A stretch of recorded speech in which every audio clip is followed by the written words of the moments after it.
Those are the papers. Now, new questions have risen today about the cause of multiple sclerosis and potential new treatments. Research from America has found that patients with MS are twice as likely to have abnormal blood flow from the brain as healthy people. Scientists say at the very least it shows a link between narrow veins in the head and neck and the devastating neurological condition. Graham Satchell has been looking at this for us, and Graham, it sounds like it's a completely new way of looking at multiple sclerosis. I think that's right. MS has traditionally been viewed as what's called an autoimmune illness, which means that for reasons that are mysterious and never been fully explained, the immune system goes kind of crazy and starts attacking nerve cells in the brain.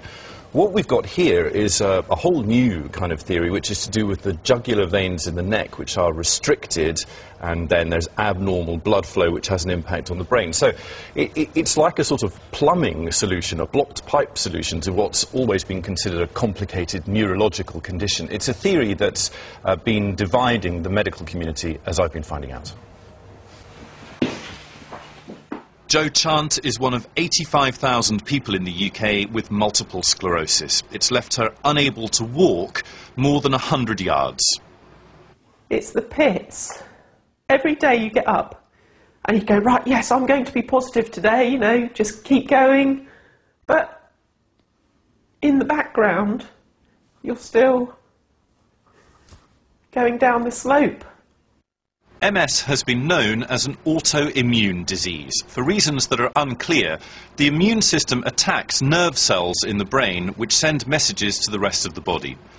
But a new theory has emerged from Italy. Researchers tested 65 MS patients and found they all had a narrowing of the vein in the neck.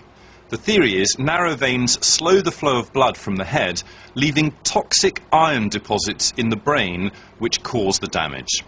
Now, a study of 500 patients at the University of Buffalo in New York has found 56% of MS patients have narrow veins in the neck. You see how narrow that is? That's very narrow. This is Gianfranco Campolani's jugular vein. He's a heart surgeon in Belfast. Gianfranco is one of only a handful of people in the world to have a new surgical treatment for MS, an angioplasty, a small balloon inflated in the vein. Once it's removed, the vein is wider and blood flows more freely. I got up and I walked the corridor. My partner is my fiancée now, and she cried because she knew me already for years and she never saw me walking like that. After 5 hours from the procedure, I can walk without the stick, I can lift my leg, my back is stronger, I'm taller, and in the subsequent days and weeks, I see that other functions which were not working 100% they work. At the MS Society in London, they're taking a cautious approach. Unfortunately, at the moment, there isn't quite the evidence there to back up some of the bold claims. We really don't know what this means for MS, so more research is needed in this area. Jo Chant won't wait for more research. She's travelling to Poland next month to have treatment on her jugular veins. It'll cost £7,000. Clinicians say they need more evidence and more clinical trials. Well, amazing result for Gianfranco in that report, but not necessarily a cure for everybody.